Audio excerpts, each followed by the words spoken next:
healthcare professionals out there, all the doctors and nurses, EMTs, paramedics. We have some friends on the front line, and we appreciate you guys and gals. We appreciate everything you're doing. I know last week as well, Aaron mentioned all the delivery drivers, super important, all the grocery store workers. We literally couldn't survive without you guys right now. And we're so happy and grateful that you're out there helping take care of all of us. How about you, Aaron? What's going on, man? How you doing? I'm doing good, man. Went for a walk again today, getting outside little bits here and there, avoiding crowds, obviously. But it's been pretty nice, man. I'm actually enjoying the time at home with my wife, which is good. Yeah. Blake, how you doing? How you surviving during this time? Day by day. Great to see you guys, even if it is just on the Zoom chat here and online live. But yeah, taking it one day at a time and doing the same stuff as you guys. Like I said, staying home, staying safe, going on some walks, all good, and closing some real estate deals during the work week. So. No, it's still happening. That's probably the biggest question that I'm getting right now from people is what's happening in the real estate market, obviously, and are people still buying houses? And they very much are. Absolutely. We've still been closing deals here on the title side daily. So absolutely still seeing that on our side and anticipating when it's all cleared up on the coronavirus side, a hot market. So. Yeah. Fingers crossed. That's what happens. We'll see. Absolutely.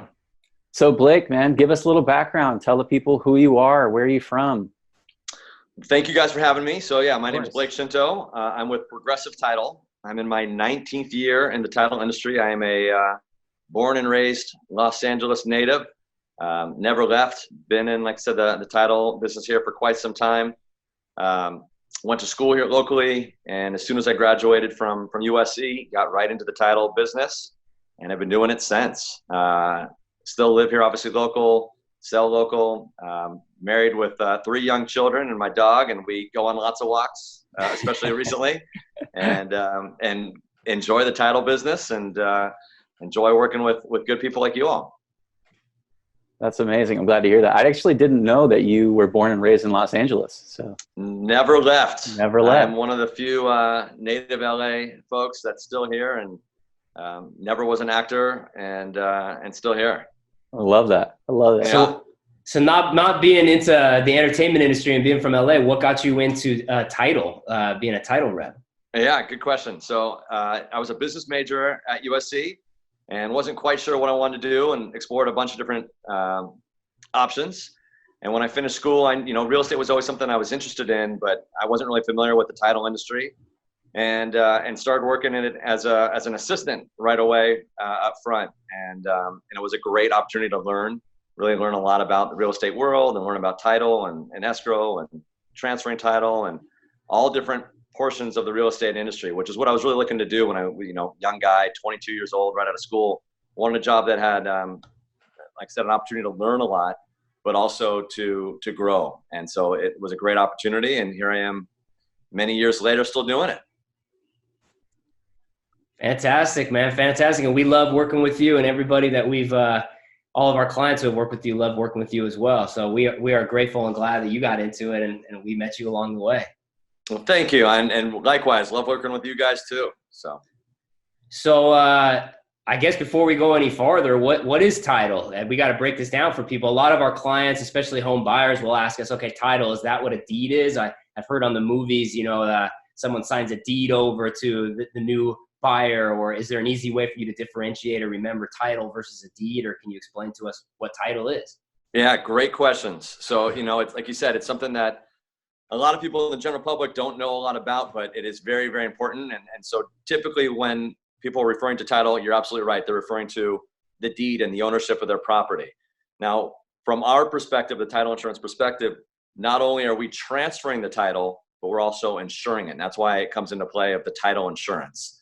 And so to give you just a bit of a background in terms of what title insurance is, because said before I was in the business, I didn't know anything about it, didn't even know the industry existed. But when you're purchasing a property, whether it's going to be your home, an investment property, commercial property, you want to make sure that you know what you're getting and that you are going to be the owner. And so that's where the title insurance comes into play. And it's a little bit different in some other states. In some of the other states, they have attorneys do the research. Here in California, the title insurance company does all the research as well. So not only do we insure it at the end and help with the transfer of title, but we're doing all the research up front. When I say the research, researching who is the owner of that property, who has the authority to deed that property over, what loans and liens and encumbrances and property taxes are on that property that we need to clear up to make sure you have clear title. And so that's all part of the process when you're in escrow, whether it's a 7-day escrow or 15 or 30-day or 180-day, however long that escrow is. We're working behind the scenes with the sellers and with the escrow company and the lenders to make sure that when you close escrow, you know you are the owner and you've got free and clear title. And so that's the main thing that we're doing on that transaction when you're in escrow. And then the insurance part comes into play. You're insured as well. So just like auto insurance or fire insurance or any other type of insurance, you've got a title insurance policy that protects you, that you are the owner of that property.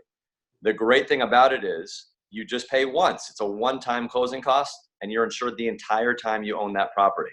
So whether you own it for 2 months or 2 years or 20 years, the entire time you own that property, your title insurance policy covers you. You don't need to renew it. It covers you. You pay once that entire time. So this stuff is great. So Blake just threw out a lot of big terms. I know people might be sitting at home saying, wait a second, what's a lien? I've heard of that. What's an encumbrance? What's a encroachment? What are all these things mean? We'll get into that stuff in a little bit, but that's a good outlier. I like to tell clients, home buyers in particular, when we start looking, you can imagine maybe 100 years ago, someone moved to LA and they got a piece of land from the government and they recorded that under that name. And then somebody says, okay, my great-great-grandfather Jonathan bought this with my great-great-grandmother Alice. And they pass it down through the generations. Well, the title is kind of the history of the ownership of that, right? So we're able to then see throughout time who's owned this dirt and who's owned this building or these condos, correct? That's exactly right. So it's typically referred to as the chain of title. And so we go back to when the property was first created, and you can see all the past owners of that property. And that's part of our job when we're researching the title, is to make sure that there were clear transfers of title all the way through from the time that property was first settled and developed all the way up to the present time. And so one of the main concerns, like I said, is we want to make sure that it's that clear chain of title, and then it's a clear transfer from whoever the current owner is, that they again have that authority to do so, and that you're not going to get a knock on your door 2 weeks after you buy the property, or 2 years, or 10 years later, and someone saying, hey, this is my property. I was supposed to inherit it from my grandparents, or my spouse sold it without me, or anything along those lines. We're making sure anybody and everybody who has that title claim to the property, that it's all cleared off and the right people are deeding over, signing that grant deed over to transfer title to the new buyers. And that way, when you are the new owner, when you're that new buyer, it's yours, and you can feel safe and secure knowing that you're the complete owner of that property. That's incredible. So what would happen if, say, somebody's great-grandson from whenever showed up at your door and said that? Would the title insurance cover that claim in terms of, like, I don't even know what would happen in that situation? Yeah. So no, absolutely. I mean, title insurance, absolutely. It's going to protect you that you are the owner. So if someone, like I said, great-grandson came up and said that, and you could call the title company and say, hey, I need, you defend me. I need to clear up the title. We've got somebody who's claiming that they're a title owner on the property. And we would have to absolutely make sure we either make it right or clear it up, or defend you if it went to somehow legal action. Obviously we would probably say, yeah, great, have the great-grandson give us a call, and we can make sure we step in and clear it up and make sure we help clear up that possibility. Yeah, and this is fantastic. I mean, this is a huge assurance and peace of mind for a home buyer. When you're buying property in Los Angeles, from $600,000 to $60 million, you want to make sure that when you buy this, you're not going to get a knock on the door in 2 months or 2 years, someone else saying, hey, this was my property. My nephew sold it, or my cousin sold it without my permission. You're absolutely right. The peace of mind that's exactly, the main benefit of it. And so, like you said, from the insurance aspect, you want to know you're spending a lot of money on property anywhere around Los Angeles County. It's not cheap. And how do you know that you're getting what you're buying? This is what, the title insurance protects you from it.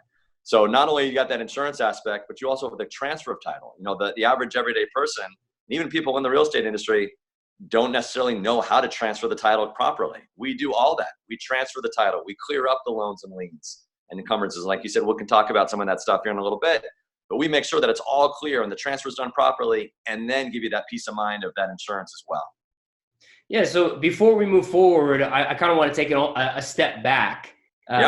We kind of jumped in quickly here. So something that blew my mind when we were going through real estate school, I remember as a kid flying over the United States and seeing, the big farms and the big rectangles in the middle of the country and thinking like, oh, what a coincidence. They just made the roads in these rectangular shapes.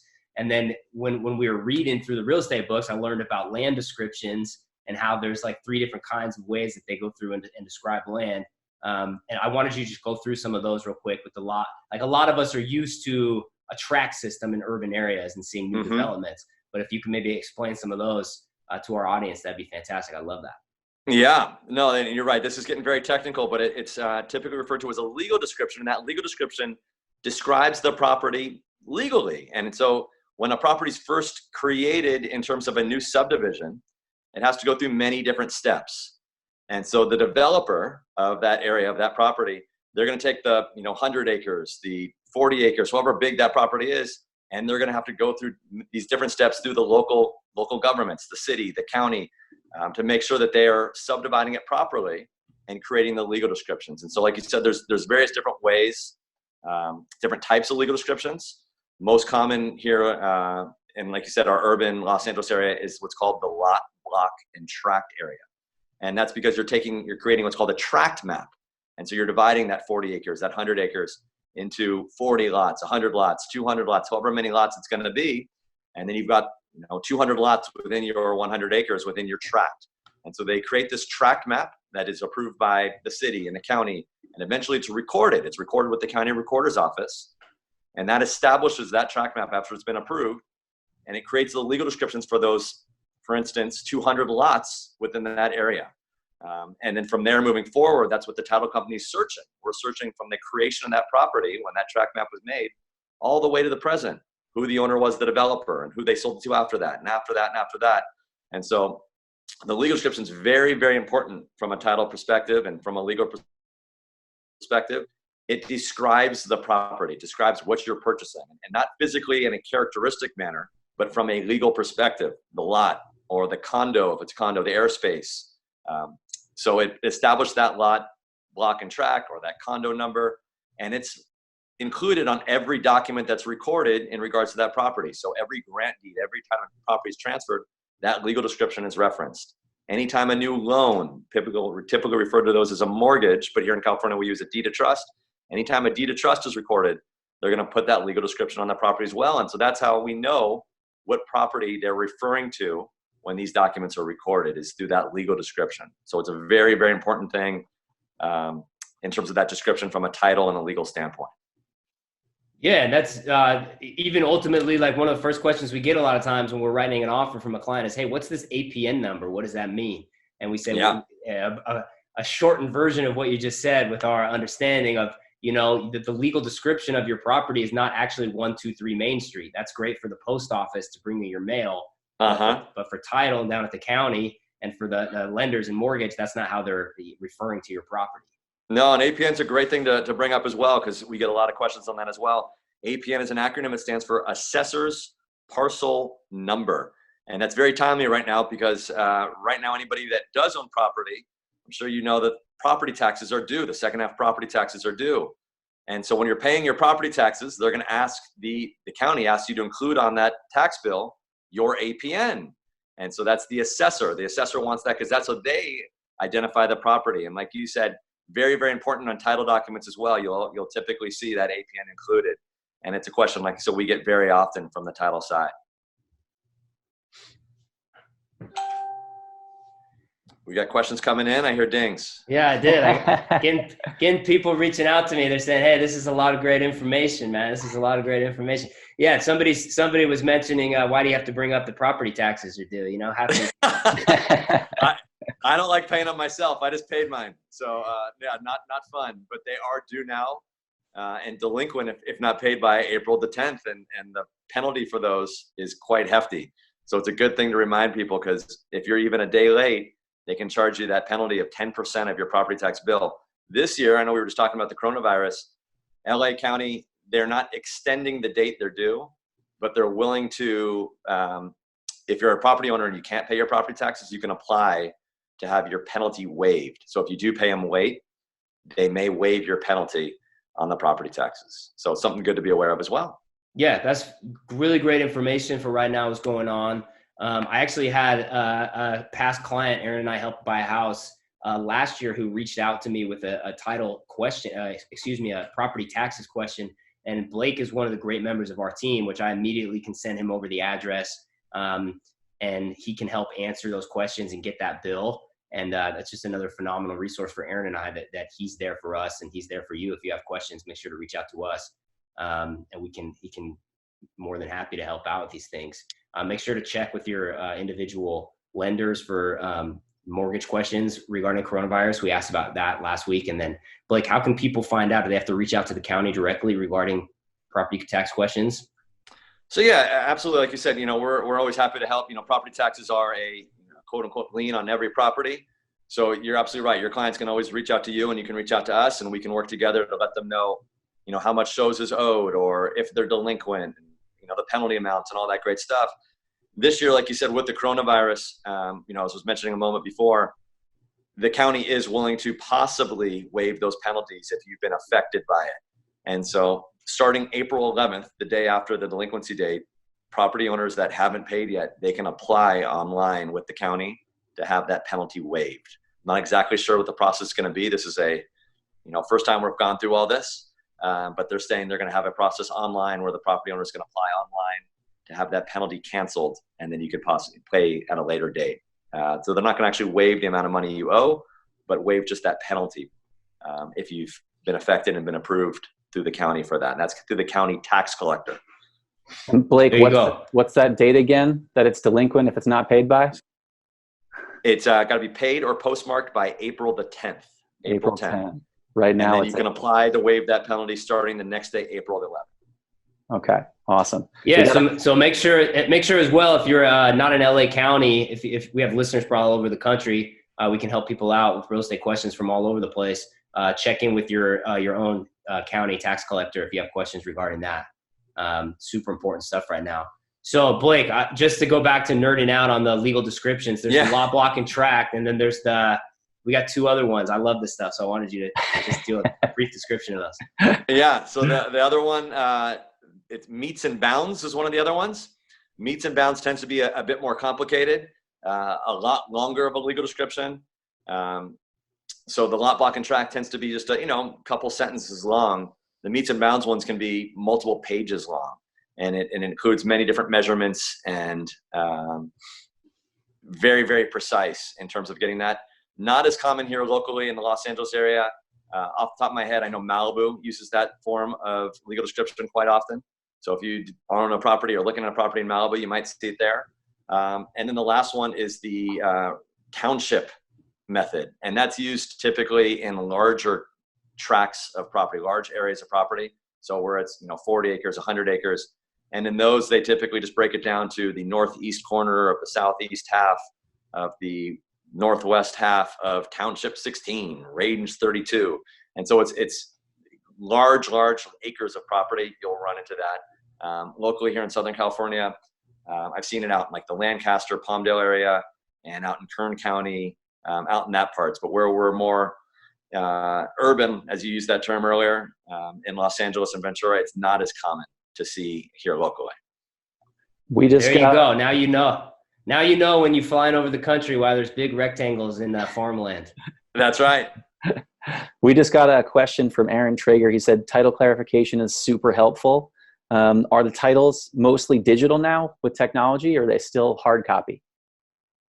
That's a great question. And so across the country, different states and different counties, it tends to be a little bit different. So if you go back to the East Coast and a lot of the states back there, they're still doing hard copies on the majority of stuff. And so to get your copy of your deed and, title documentation back there, it's a lot more difficult. And that's where you have the attorneys that typically do have to go into the local county recorder's office and get them. Here locally, where we are here in California, in Southern California, Los Angeles, the majority stuff now is moving more towards a digital side. And so a lot of our research from the title perspective, we can access all these records digitally. So we talked about the APN and the tax records earlier. We can access all of that stuff digitally. copies of the deeds, any of the deeds that have been recorded in the last 30, 40 years, we can get those digitally as well. And so when someone needs a copy of their deed, we can get it to them usually the same day, sometimes even a matter of minutes. So the technology has come a long, long way, even since I first started here 19 plus years ago. More and more title information is starting to become available online, which is great. Helps us get it to our clients and get our title searches done much faster. That's great. Yeah. So now taking it from a prospective buyer or seller, I suppose, at what point in their process should they start to think about title and the different ways that they hold title and things like that? That's a great question. So just as a kind of backing up a step, as Aaron mentioned, there are various ways of holding title in California. And so some of the common ways to hold title include tenants in common, community property, joint tenants, community property right of survivorship, a trust, a single individual. And so this is a question that comes up, like you said, Aaron, very often from property owners and prospective property owners. How do I hold title? And so depending on how you hold that title, it can affect you from a legal and a tax different standpoint. So it's important that you know what you're getting into and how you do hold title. And so it's definitely something that when you're buying a property, if you're not sure, maybe talk to your CPA, talk to an attorney, or just make sure you read up on it a little bit. We do have documentation that kind of explains some of those common ways to hold title. And so if you're a single individual person, most people will just hold it, again, yourself. Blake Schinto, a single man. Whereas if it's you and your spouse, you can hold it together as joint tenants or tenants in common or community property. And depending on your different relationship and how you want things to move forward, should something happen to you, should you pass away, should you become incapacitated, where do you want that property to go, how you hold title is very important. And so the great thing to be aware of from that, number one, you want to make sure you're taking title in a way that works for you. But on the flip side, you should know you can always change the way title is held. So people get married, they get divorced, they have children, things change often. You're not stuck with how title is currently held in your property. You can always change. And it's not that tough of a process here in California to change the title. So if I was a brand new home buyer at home, I might be a little overwhelmed with all the information Blake's throwing at me right now. Yeah. There's a lot of big words and a lot of different ways that can affect your taxes and when you're transferring title to the next person, what happens. To go back to what Aaron was asking, this is something that's important for you to think about, not necessarily for you to be overwhelmed with right now. Oftentimes, this is something that we bring up in a first meeting with a buyer, and we give them some literature that Blake has sent us that gives a brief explanation of some of the things that he's describing. Like Blake mentioned, you can then talk to an accountant or a lawyer, or you can do some research online about the different ways. And you actually decide the way that you want to hold title while we're in escrow. So, most commonly right now in LA, that's about a 30-day period, could be between 30, 45 days. So you do have some time to think about that and research that. Yeah, no, that's a great point. And to answer your question, yeah, if you currently don't own a property and you're thinking about buying a property, is it something you need to consider right now? I'd say, I wouldn't spend too much time on it. Just be aware that there are multiple options. And depending on your situation, maybe you and your business partner, you and your spouse, you and your significant other, they want to hold title 50-50. They want to hold it 30-70 in terms of percentages. There's lots of options on that. If you're a current property owner, it's absolutely something I think you should be aware of. And so if you're not sure how to hold title, contact Devin and Aaron. They can contact me. We can get you a copy of your deed and let you know how title's held. Because this is something, we can talk about here moving down the road here in this interview. But if you're not sure how title's held and something does, God forbid, happen to you, you want to make sure that it's going to your loved ones or most people have very specific understandings of where they want that property to go should something happen to them. And depending, like I mentioned earlier, how you hold that title, it might not go where you want it to go. And sometimes you have to go through different court procedures called a probate to determine who's going to get that property. And that can be very costly. So it's definitely something that you should consider how you hold title if you are a current property owner, and make sure you're aware of it and know the ramifications of what that means. Man, Blake is awesome. So my neighbor knows that I'm a realtor, and he asked me, he said, "Hey, I don't know what happened to my deed or how I hold title. I think we might have done a trust." And again, I hopped on my phone and sent Blake an email, and he sent me all the stuff, and I printed it off. And Blake made me look like a complete rock star, because the next day I had this whole packet of stuff for the neighbor. And he's like, "Man, you're awesome." I'm like, well, really, it was Blake, but I'll take it. We also have a worksheet that Blake has given us many times to help out people when they're trying to figure out exactly how they want to hold title. And it breaks it down, the different ways, the common different ways, and then a brief explanation of each one. And we'll put it, I actually just found it on my email, so I'll put it in the comments below at the end of this. Perfect. Awesome, man. So yeah, so we kind of explained some of the common ways, and we can dig into that maybe a little later. You can take a look at Aaron's link. And you kind of, you chat along our questions here of why title insurance is important. Earlier, as we were discussing, something I wanted to point out is typically when you're buying a house, again, everything's negotiable in real estate, but typically we negotiate for the seller to pay for the title insurance. So it's something that you're not even going to have to, as far as the home goes, pay for. Blake, you want to explain what the buyer does pay for regarding that with the loan there? Yeah, you're absolutely right. Your explanation's on point. So it is negotiable, exactly like you said. And in different parts of the state and even different parts of the country, it's different customary who does pay for it. Here in the Los Angeles area, Devin's absolutely right. Typically the homeowner, the seller, is the one who pays for it. And so they're paying for that homeowner's policy that's going to protect the new buyer. The buyer, on the other hand, is paying for what's called the lender's title insurance. And so any major lender out there, I don't want to say all, but it's very rare that you find any lender, if ever, that's going to give you a loan to buy that property without getting insurance as well. So again, God forbid there is some sort of an error on that title where the wrong person sells it and somebody else does come up, or we leave a lien on the property that ends up foreclosing and taking that property. The lender wants to be covered as well. They want to make sure, who's going to give me my investment back? We're loaning you $500,000. We're loaning you $1 million to buy that property. Something goes wrong with that.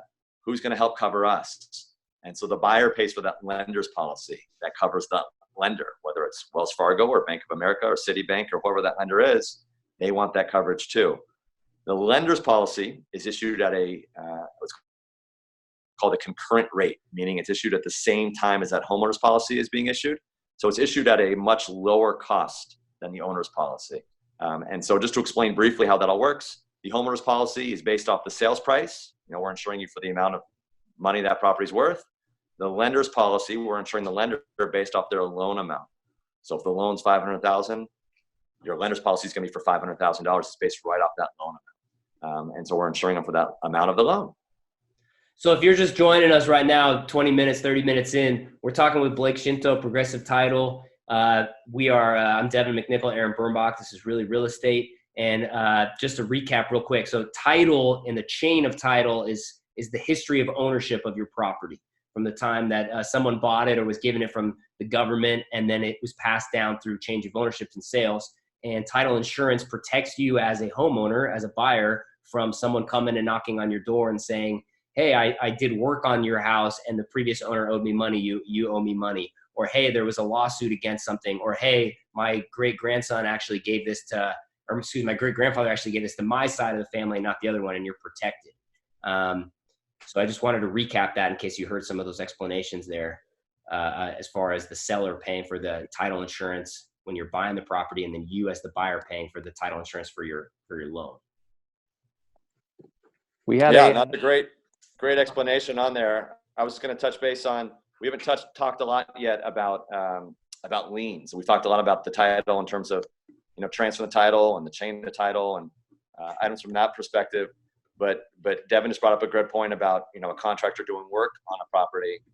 And so that's absolutely one of the, I've mentioned multiple times here, liens and clearing up the liens on a property. That's a great example of a potential lien on a property. And that would be referred to what's called a mechanic's lien.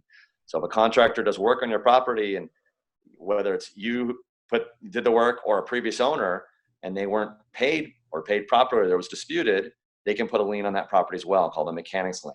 So you put in a new pool, you change the roof, put in new windows, build a whole brand new house. Any of those contractors can put a lien on your property, a mechanic's lien. But there's a ton of different other types of liens on there. Property taxes we talked about earlier, deeds of trust, which we talked about a mortgage. You take out that loan, they're going to put a lien on your property. You might have heard on the radio a bunch of different commercials for federal tax liens, the IRS. You'll hear that commercial on the radio often, at least I do. You haven't paid the IRS for your taxes. They can put a lien on your property. Absolutely, they can. Federal tax lien. The state, same thing. They can put a state tax lien. So the list of liens goes on, and they can attach to your property. And again, Devin and Aaron mentioned this earlier. How do you know you're getting that clear title and that peace of mind? The title insurance, we're going to make sure we identify all those liens in that escrow process and clear them up so that you've got that clear title when you close escrow on that property.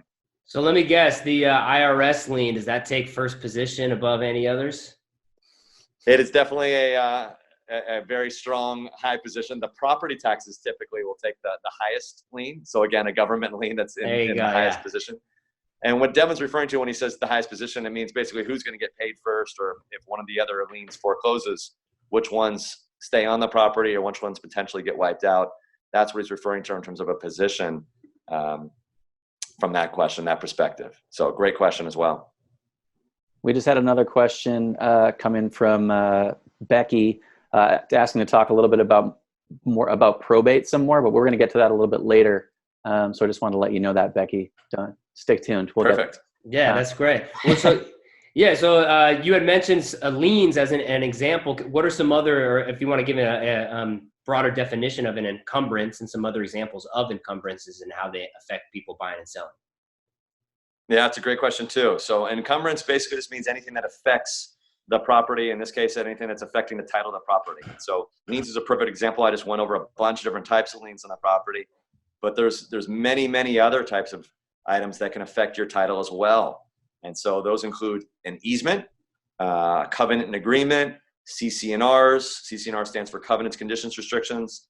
And these are all things that you want to be aware of when you're buying a property as well. And the title company will make sure that we look for any of those that are recorded on your title of the property and get you that information in regards to those when you're buying the property as well. And so you're going to get a report when you're in escrow called a preliminary title report.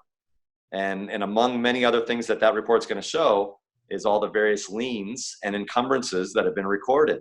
And so I mentioned an easement. An easement means the right for you to use a portion of somebody else's property or vice versa. So very, very common to see what's called a public utilities easement. If you've got power lines, you've got a gas line, anything like that on your property, public utility easement that goes over typically the rear 3 feet of your property or the easterly 6 feet of your property, whatever area that is, it's going to establish that easement on the property, that location on the property, and let you know what it is and how that affects your property. So an easement, the right for you to use that property or someone else. I mentioned CC&Rs, covenants, conditions, restrictions. These are very, very prevalent majority of properties out there. These are the various restrictions on the property, and it typically refers to the entire neighborhood of different restrictions on that property. Maybe how big you can build. You can't have a 3-story or 4-story home. It's like zoning restrictions, but for your specific neighborhood.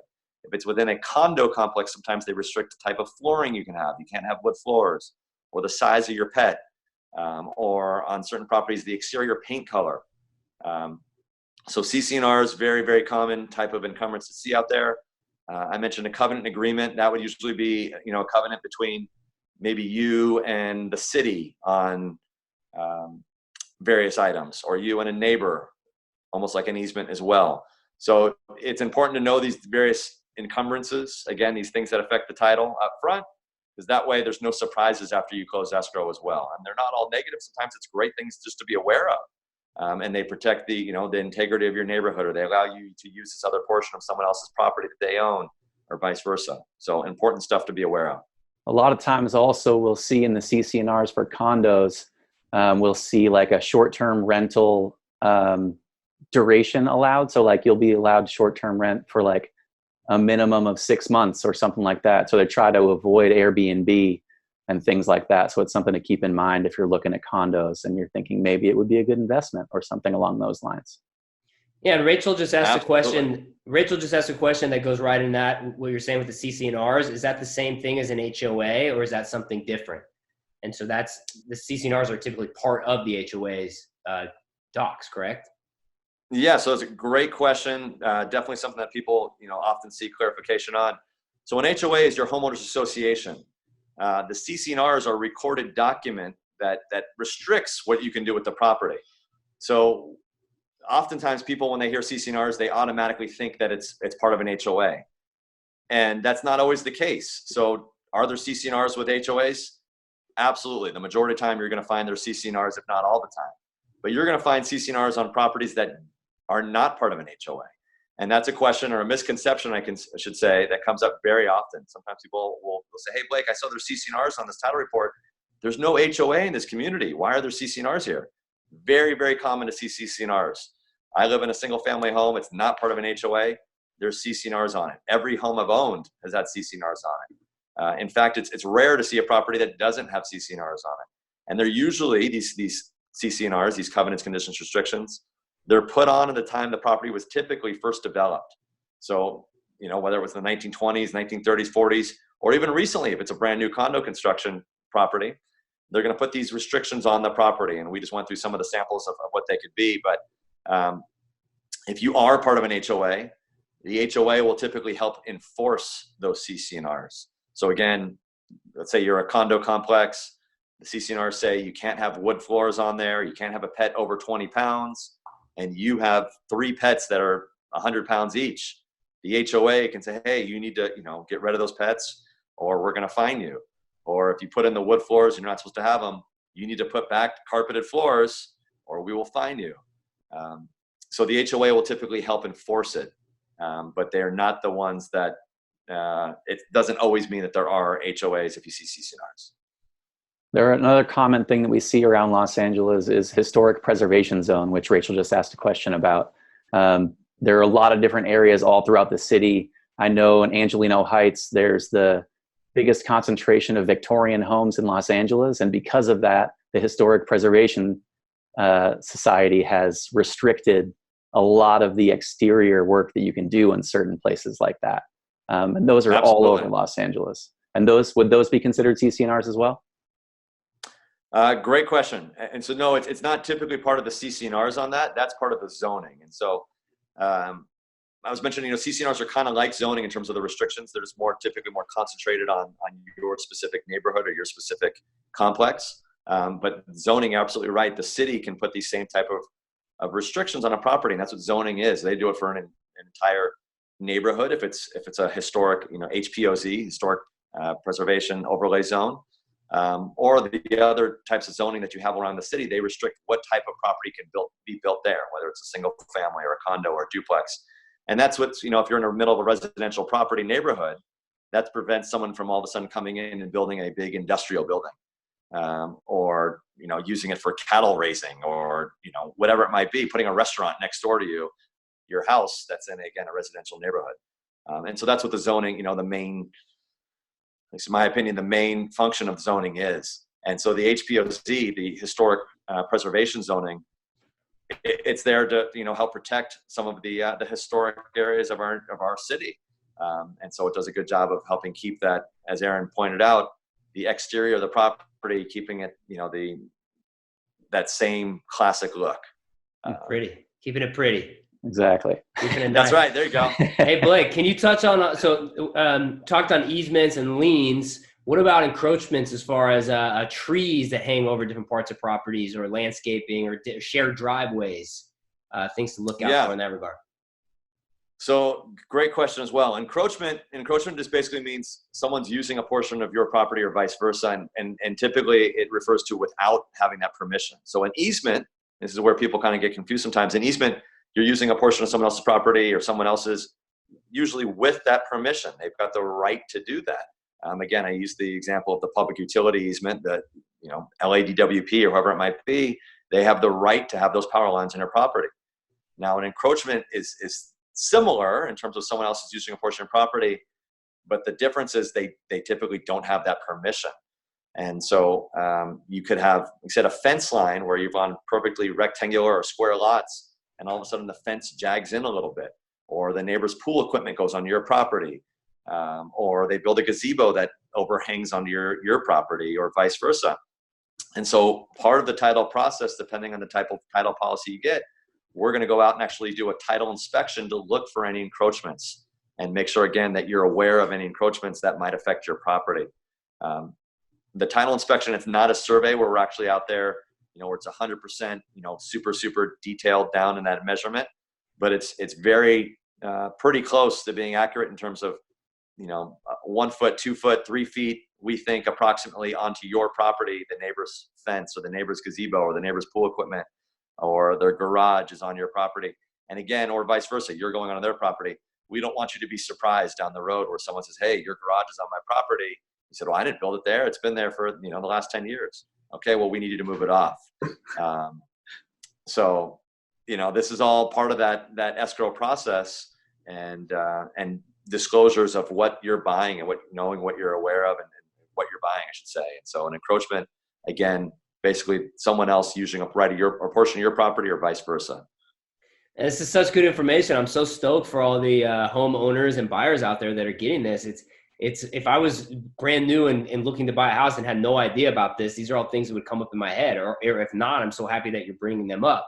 It's such a good peace of mind to know that when you're spending a lot of money, like oftentimes your life savings on a house. But it just made me think. So a lot of times people ask us that too when we're going to an open house or we're walking in private showings.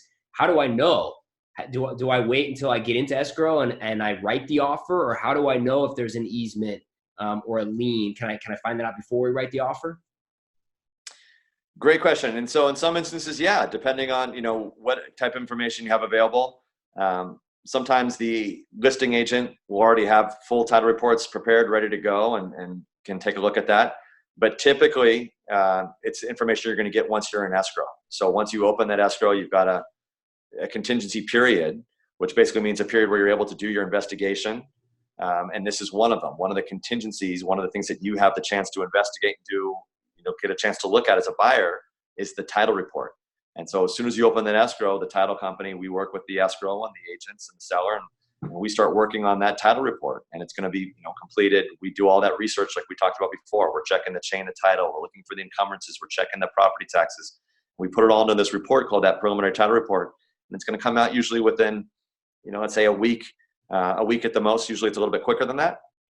And then you've got your chance to review that and ask any questions and get clarification and make sure it's all looks okay to you.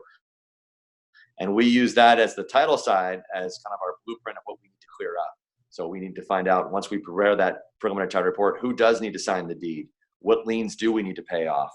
And then we start working with the seller and escrow again on that to make sure, again, by the time you get to that end of that 30 days or 45 days or 60 days, however long your escrow is, that we're ready to close that deal and make sure we provide you that clear title. Fantastic. And are people from title always going to the house to look for encroachments? Because I actually didn't even know that either, that you guys did that. Yeah. So it's not always, I'd say the majority of times on properties, yes. So on condos, we typically don't have anybody coming out because there's not really an encroachment in that situation. But on residential and commercial property, a lot of times we are out there looking for that, doing those different title inspections. So the title inspector doesn't actually physically go inside the property, inside the home, or inside the commercial structure. It's an exterior inspection only, because they're looking for encroachments and they're looking for ongoing construction that could create a mechanics lien, looking for unrecorded easements, stuff along those lines. And is that covered under your title insurance if somebody says, hey, your garage is on my property later on? It could be, depending on what type of title policy you have. And so that's where, depending on the type of policy and depending on the type of property, we're going to go out and do that inspection if needed.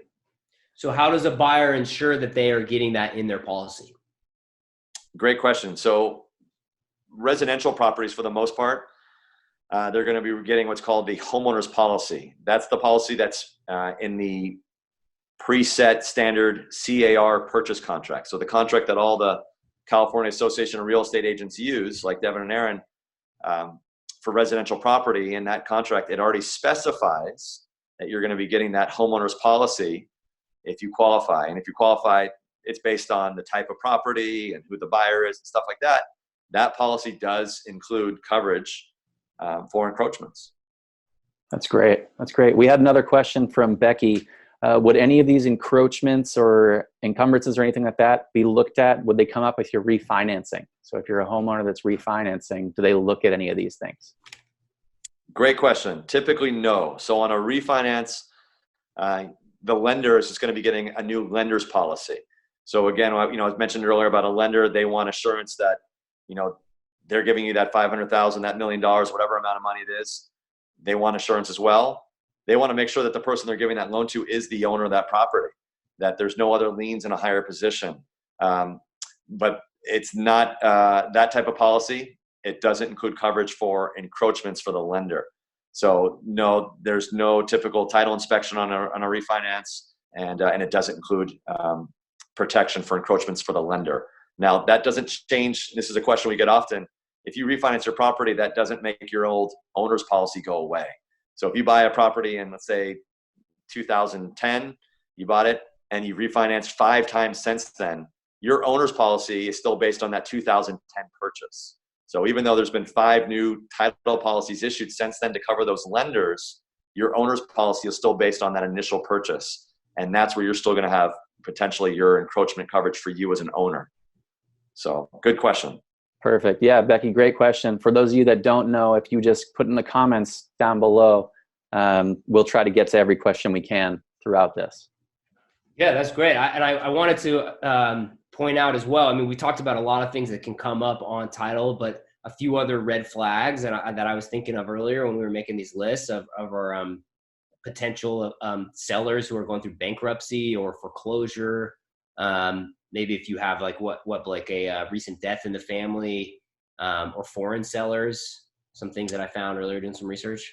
Sure. Yeah. Those are all definitely items to be kind of aware of, mostly from the title and agent side. As a buyer, these aren't things that I'd say you kind of need to be worried about.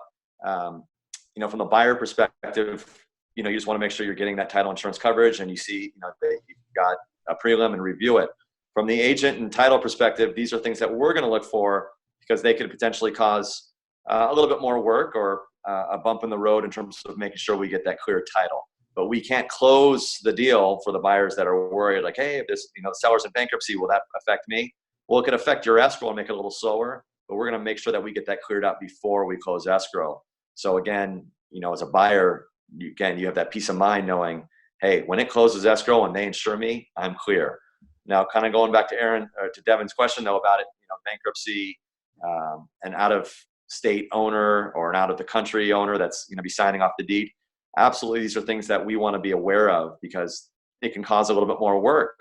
So with a bankruptcy, we need to make sure that that bankruptcy is finalized, and that the court has, either closed out that bankruptcy or given permission to sell that property, because otherwise that can undo a sale. So again, we're going to be making sure we're looking for stuff like that. Bankruptcy is a great thing to be aware of and know we have to clear out before we close escrow. A seller that's out of the country, Devin brought up, owners that are selling a property, they need to sign and notarize the deed. They go and see a notary who actually notarizes it. If you're not in the U.S., you have to go to a U.S. consulate or U.S. embassy or somewhere where they can get you a valid notary when they sign that deed. And that way, again, these are some of the stopgaps we have in place in our system, the real estate system, to make sure that the right person is signing, and that it cuts down on the fraud.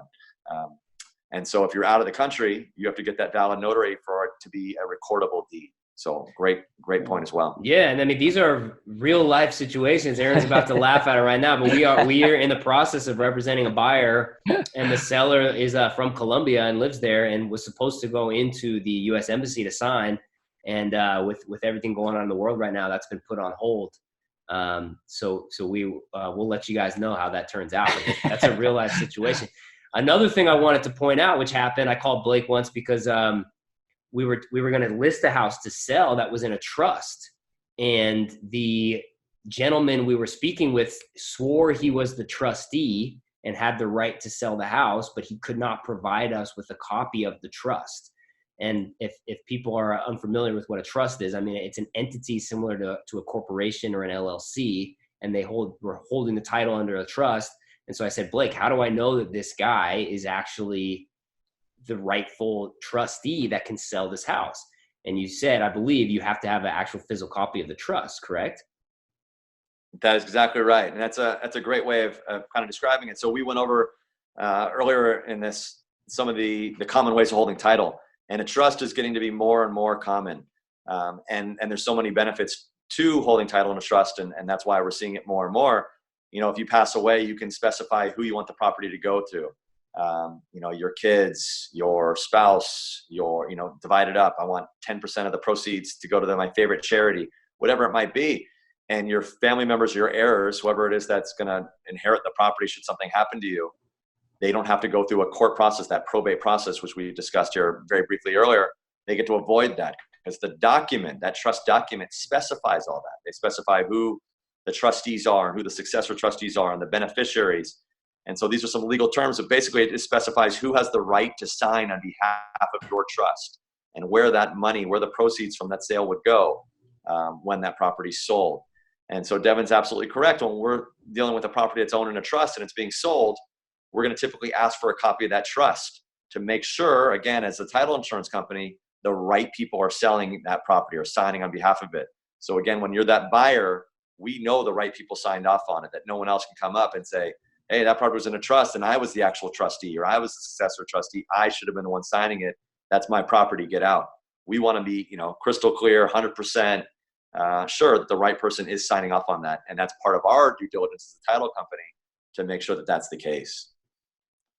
Yeah, absolutely. And if you're a homeowner in California or we know lawyers in the area that have helped some of our clients and even not even clients, just homeowners that we know who have asked us about this stuff. We've referred them and they love some of the people we put them in touch with, usually a couple different real estate attorneys we know, to put their houses in the trust or not, depending on what they decide. But it can be a really good opportunity to do that now while you're able to do that, to pass that on to your heirs or whoever you want to pass it on to, and avoid probate in the future, which is a nice segue back to our question Becky had earlier. And what was that, Aaron? Oh yeah, she just wanted us to go a little bit more into probate and how to avoid it. So I guess we could start out with what is probate? Yeah, so that's a perfect segue, and a trust is a great way to avoid it. So probate is the court proceeding to determine who the property owner is when someone passes away.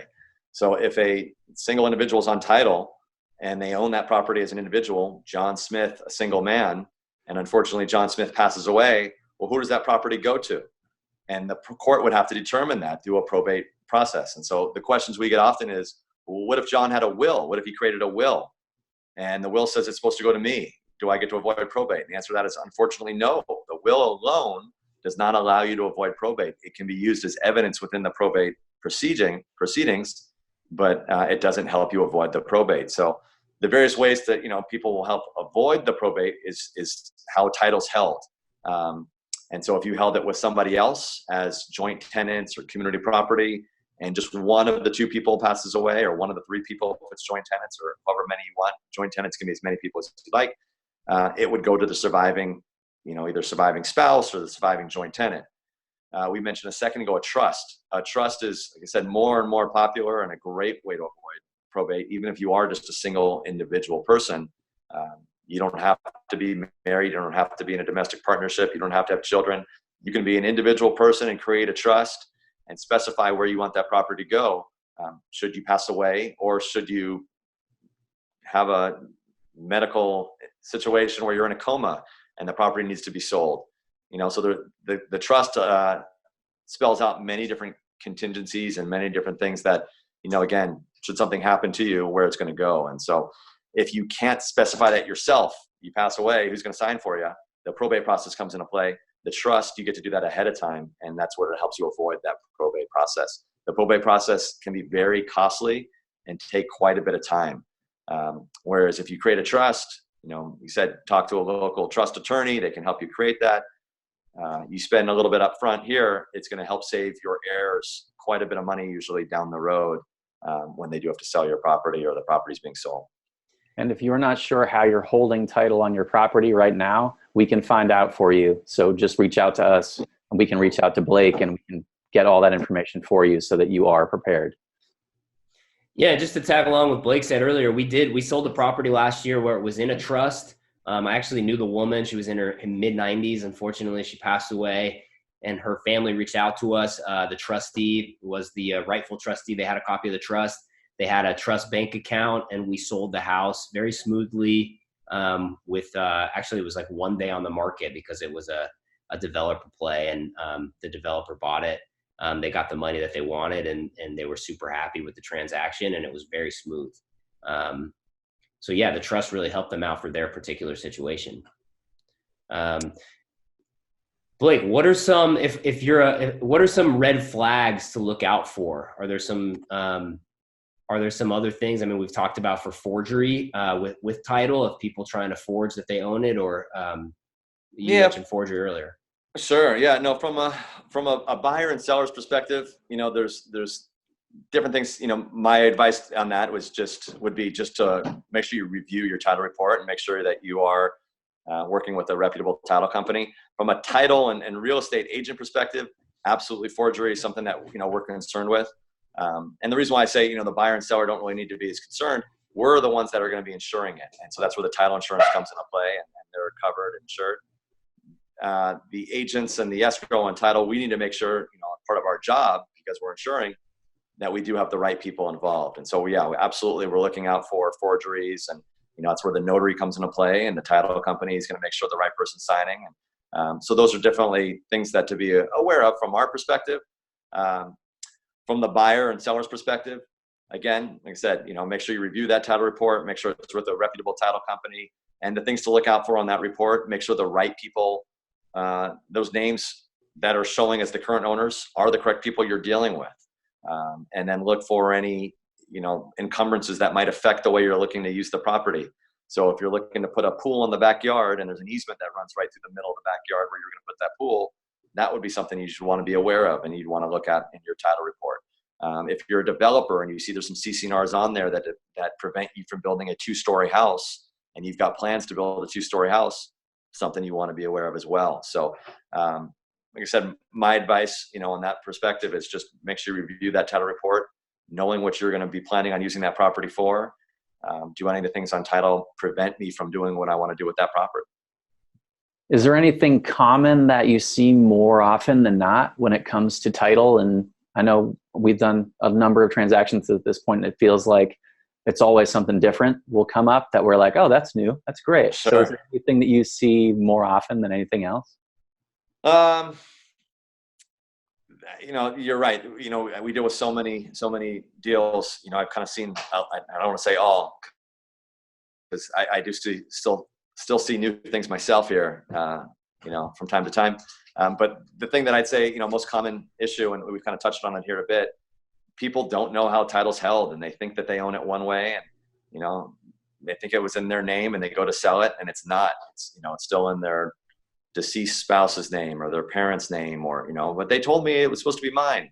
Okay. But unfortunately, title's not held that way. So, I'd say that's probably the most common issue is where people think the title's held a certain way and someone passes away and they have to go through probate, or they have to go through some other, get somebody else's signature in order to sell that property. So I'd say that's probably the most common one is how the title is actually held. Yeah, and that's something that we do as realtors and brokers when we meet with sellers initially. If your realtor is good and hopefully is responsible and doing their due diligence, they're asking. To go back to the story I told earlier, the gentleman who said he was the trustee and wanted to sell the house never, or was unable to provide us with the trust, and he blamed it on a member of the family, but my gut was telling me that it was actually his sister who was the actual trustee and he was trying to sell it. And the house was never sold. It still hasn't gone to market.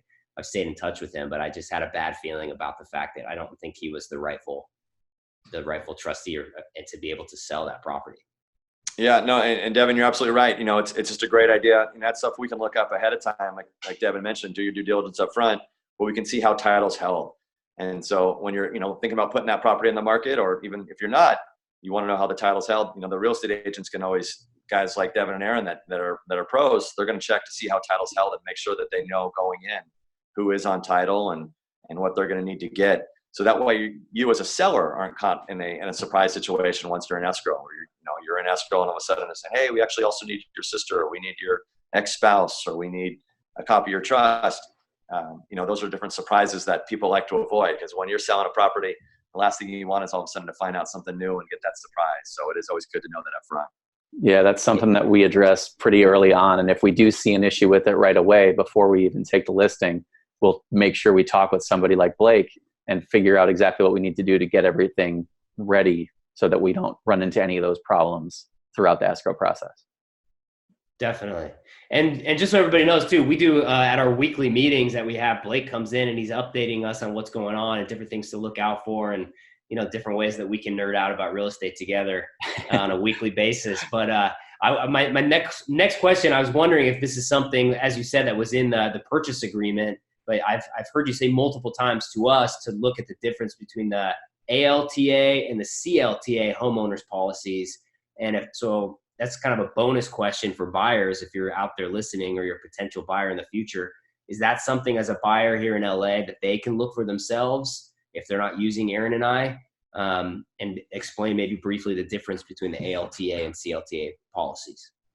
So yeah, it's a great question as well. And there's a bunch of different types of title policies actually.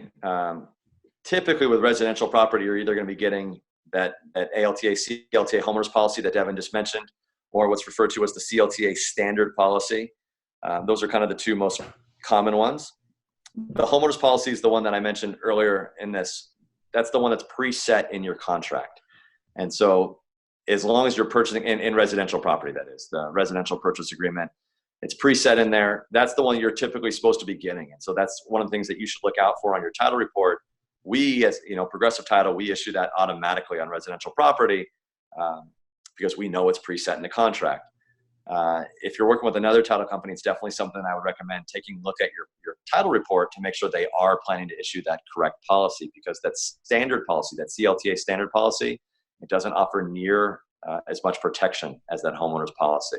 So, a lot of the stuff that's referred to as post-policy matters, meaning things that happen after the close of escrow, those items are not typically covered under that standard policy, where they are covered under the homeowner's policy. But my bottom line, advice on that, absolutely make sure you're aware of what type of policy you're getting. And if you have questions in terms of what that covers and what it doesn't cover and what other options there are, ask the title officer, title rep, somebody at that title company, to make sure that you've got a good understanding of it. And so the title officer's information will always be on the preliminary title report, and they can help get you that information. Great answer, man. Great answer. Well, we're so grateful that you've dropped some awesome knowledge and some gems for people out there. Honestly, before getting to real estate, I had no idea about any of this stuff. So if I was sitting at home right now or interested in buying a house or a homeowner, these are just invaluable information. That we got one more question. I think, Aaron, you want to ask Blake? This is a really important one. This is the one that we just got on Facebook. Is that what you're talking about? Yeah. So Blake, Aaron Traeger wants to know, when we get back to major sports, who are you hoping takes the title in football, baseball, and basketball? These are important questions. And as besides being a real estate nerd, I'm also a sports nerd. So I'm a big fan of all our LA local teams. So I'm a big Lakers, Dodgers fan. Football, having grown up here, we haven't had a major football team until recently. Well, we did many years ago, and they all left, and now they've come back. So, there's no one team, I should say, I'm rooting for on that side. I'm trying to become a Rams fan again. But otherwise, yeah, Lakers, Dodgers, and I guess, yeah, whoever's LA, I'm always rooting for our LA teams. So. There you go. There you go. You forgot. I'm surprised that Aaron forgot to say hockey. He's a big hockey fan. So go Kings, go. Go Kings. There you go. He probably just didn't want to hear that. That's why he didn't want to bring that up. That was going to go. Right on, Blake. Well, thank you so much for joining. Is there anything else you want to share about title or title insurance? Any last thoughts, how people can get a hold of you if they have questions other than reaching out to Aaron and I? Yeah, no, we touched on a lot of the main stuff. There's obviously a lot to know about title out there. And so, my advice, absolutely just work with pros like Devin and Aaron, and work with a reputable title company, and you're going to be protected. So there's a lot that goes into title insurance, and you want to make sure you're covered. And if you're a buyer and you have questions along the way, or you're a seller, or a potential seller, make sure you reach out to a reputable title company like us and good agents like Devin and Aaron, and we'll make sure we take good care of you. Yes, indeed. Thank you so much, Blake. We really appreciate your time on this lovely Sunday evening. Thank you, guys. My pleasure. Happy to be here with you guys. Everybody stay safe and healthy, and we'll see you next week for episode 4, Really Real Estate. Have a great week, everybody. Thanks so much. Take care. Bye, guys.